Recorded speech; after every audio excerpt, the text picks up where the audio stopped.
Your girl Beck, part 2. And this one we're going to discuss. We're going to discuss a therapist cannot change or save a narcissist. Now, I gotta say this in the beginning for some of the self-aware narcs. I am not talking about you guys. If it's working for you guys, congratulations, it's working for you guys. But what I'm going to say is a little bit different. And don't want nobody to be offended. But I'm going to tell you why I think, my opinion, because you guys got your own thing going. And, you know, if you're listening to the therapist, but you're still saying you have the narcissist's trait, ability, or whatever in you, that's just another thing. But this is why I say that a therapist cannot change or save a narc, because this is spiritual warfare. It's an evil entity. Evil spirits are roaming around this world every single day, every single hour, every single minute, every single second. And when they can float around and they can find a vessel to dive into and take over that person, you know, some people, when they drink, they might be a happy drunk, funny, whatever, and they don't really bother some people. But some people, when they drink, they just become violent and evil. That's what I'm talking about. Where that evil entity doesn't go to the bubbly drunk person. It goes to the toxic evil person that's ready to start chaos. So the reason why I say that a therapist cannot save or change a narcissist is because it's an evil spirit. It's an evil entity. Do you guys remember when you were trying to change, save, or help the narcissist? They would never listen to nothing that you were saying. They would never do any of that. They would never listen or try to take your advice for anything. They don't need you. I don't need you. I know what I'm doing, and blah, blah, blah, and all this stupid stuff that was just giving you a headache. Something that you didn't even want to deal with, because they were proud to accept this entity. They're proud to sign that contract. They're proud to take on that assignment. So, like I said in the other video I did, this entity comes into their body and takes over their spirit, mind, body, and soul. So, it's not the person that you're looking at and talking to. It's the demon that's behind them talking to you. It may look like the person. It may sound like the person, but it is a demon that's controlling and taking over the person. That's why you always see that nasty ass smirk. That's that demon. When a narc decides to do something somewhat kind to you, that's that one split second that maybe the demon just took a break and they came out. But they don't really have any control over themselves or their body, mind, spirit, and soul. So if you could not sit there and try to make sense of things and try to tell them this and tell them that, what would make you think a therapist? Someone they don't even know. It doesn't matter if they know the person or not. They're still going to do what they do. But they like to fake for people that they don't know, because they want to put on this persona that they're this person. So when they're in the therapist's office, they're trying to out-narc the therapist, like pretending that they're not this type of person, they're this. Especially if it's a couple therapy. This is kind of where I'm going with that. If it's a couple or group therapy, they're not going to really lay out everything about themselves. But if it's just them one-on-one, we're going to get into what that really is. But what would make you think that someone they don't know, someone that's, you know, not, you don't even know their religion or their spirituality, that is going to change this person, that's going to talk to this person and change them and help them become a normal person, when they're not even talking to a person. They're talking to the entity that's inside of the person. They're talking to a devil. They're talking to an evil spirit. They're talking to an evil entity. And these entities are not stupid. They're just going to say whatever they need to say to engage with this therapist or counselor or whatever, or doctor or whatever. And this person is just listening to what they're saying, and they might have their input or insight or whatever. And sometimes they can fool the person, and sometimes the person like, this is gaslighting, oh, this is projecting, or this is mirroring, or this is that, or this is that. Because they got their little notepad, but they're not going to say that to the patient. They'll say that eventually, but they're just trying to get an intake on this person. A person may comes in and say, yeah, my husband or my wife just left me. They said I'm a narcissist, and I don't know what that is, but I don't think I am. I try. So now, if the therapist or the counselor or whatever, has education about narcissism, then they probably do know they're not going to be talking to the real person. Or if they don't believe into spirituality and spiritual warfare, they're still going to talk to the person and try to help the person, but they're not helping the person because the demon is taking over. The demon is taking over, and here we go. A lot of them be like, oh, you can go to church, the pastor, or whatever in the church. Half the time, they are narcissists too. They are narcissists too.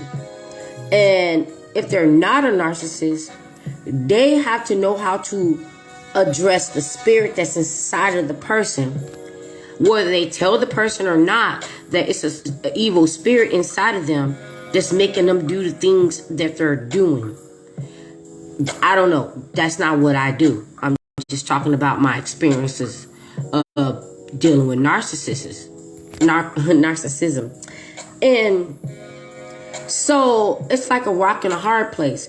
They're like, okay, I'm going to pray for you, and I'm going to help. And you could pray all day long. You could pray till the cows come home. But if this person wants this entity, no prayer in the world is going to change anything or save them. Their souls are dark and gloomy and doomed. This is way deeper than you just trying to fix somebody's problems. That is a narcissist. But if they're not a narcissist, let's say somebody is going to a therapist or a counselor because they're grieving of a loss of someone, that's different. They can do their job. They can do their job because that's something different. But when you're dealing with a narcissist that they know who they are, they love what they do, and they could try to fool the therapist as much as they try to and gaslight the therapist or whatever. They could do that to make themselves feel some type of good. But at the end of the day, if they're a real therapist or a real good therapist or counselor, they can see right through their shenanigans. They can see right through their shenanigans. That's why a lot of people that go through marriage counseling, the narcissist always win over the therapist. Because the other person, the codependent or whatever, they don't quite know how to express their feelings. So it comes off crazy the same way the narc was making them crazy. So they're trying to explain to the therapist or the counselor, these things that they encounter or endured with the narcissist.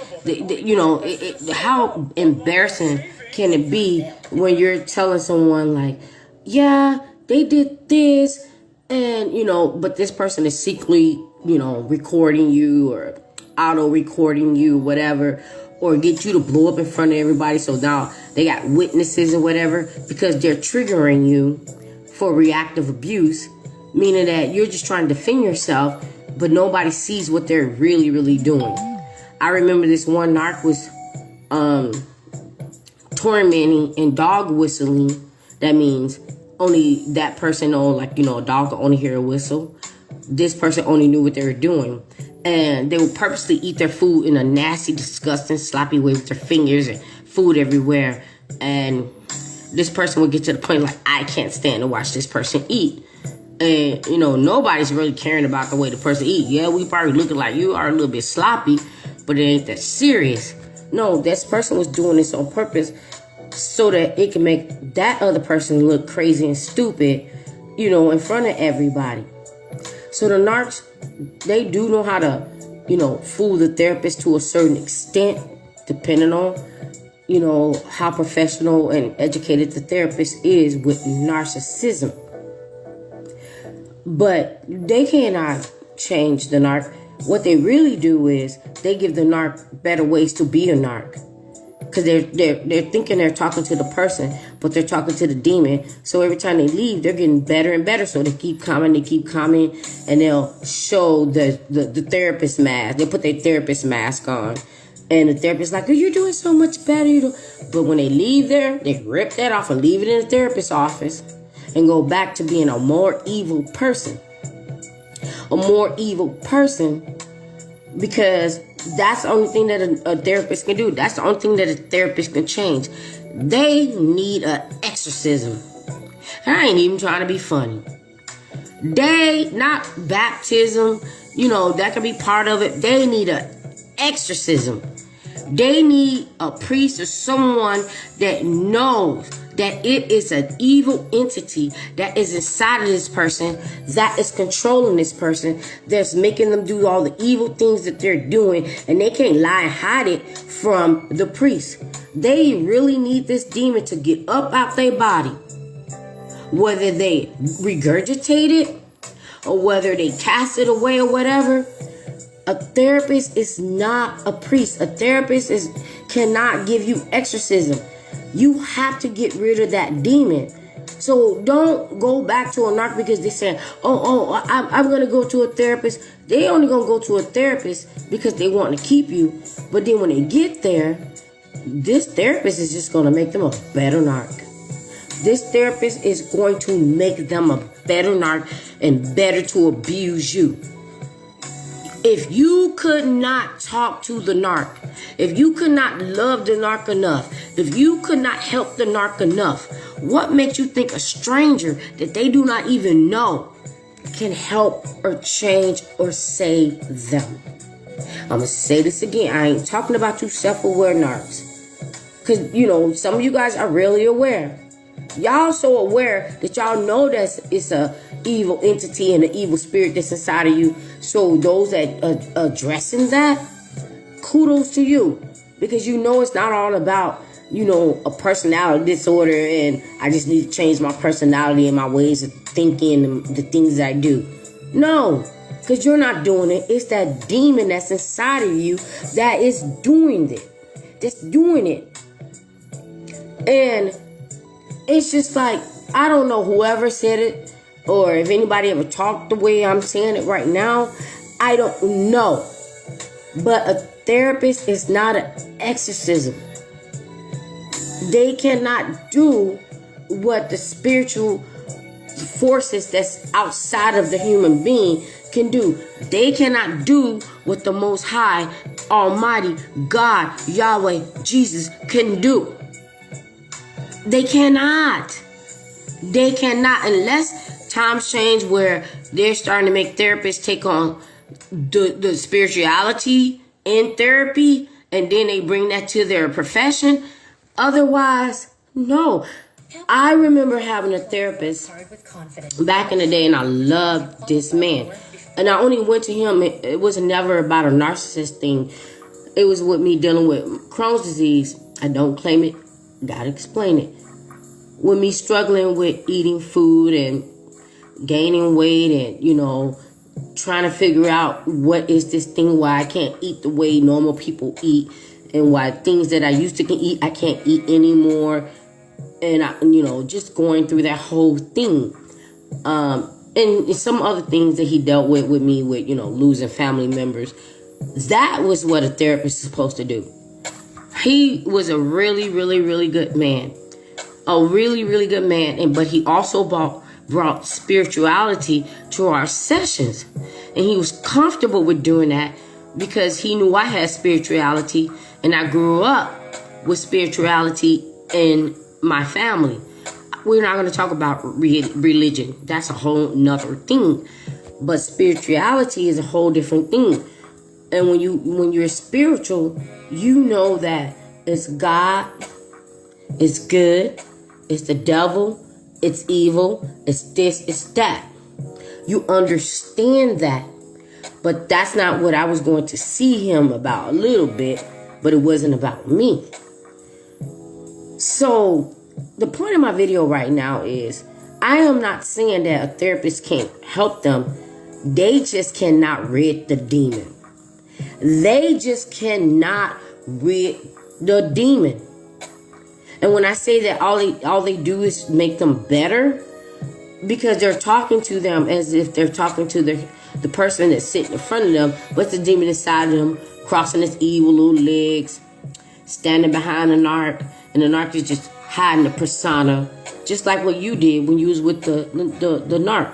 You're hiding all the evil things that was really going on in your life, making everybody thinking that you guys were so okay and having this great life and everything was fun and happy-go-lucky. But you were the one that's just like keeping up the face, the mask, keeping up the mask of the narc. And you're wearing a mask as well because you're too ashamed and too embarrassed to let people know that you are with the devil. You just signed the deal with the devil. But once you're done and you're out of that, and you realize what you really been going through, you're not even a therapist, but you realize that. You realize that. And anybody that been with them before you realize that, and they know that as well.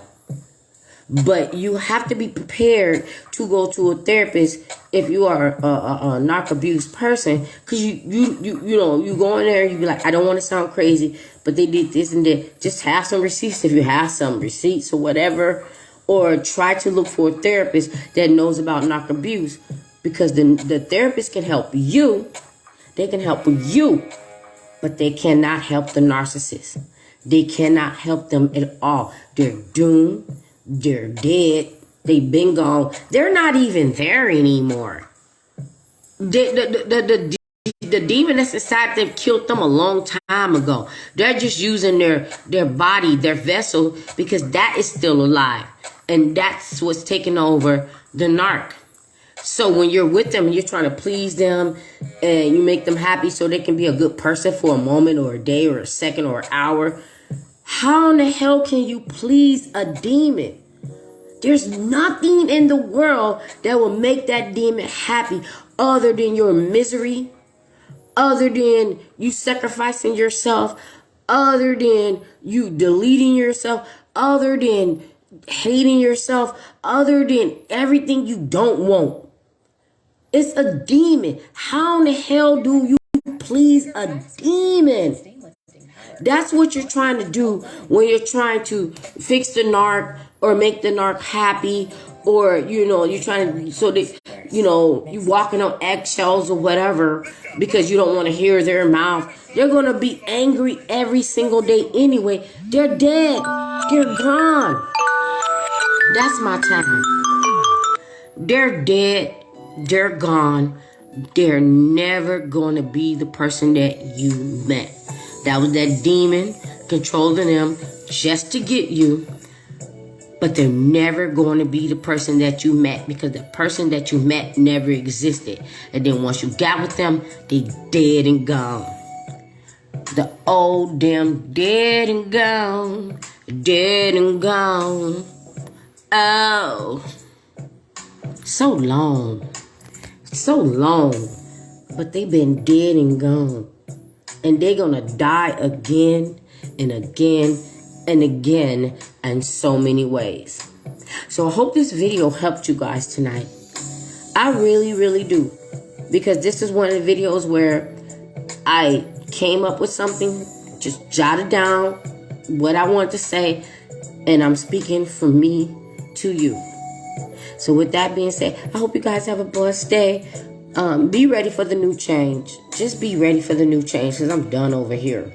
So done over here. I don't care. Being over here is like being with the narc. It act good sometimes, And then just when I be like, oh, I'll stick around, it glitches and then let the narc get up in here and all that. I'll see you guys. This is the last week and we're going to make a change. Be blessed. I truly, really hope that this helped someone, because this is my version of trying to make the clarity of what I'm trying to explain to you guys of what you're dealing with when you're dealing with a narc. Be blessed. Like, subscribe, and comment for your girl. Go.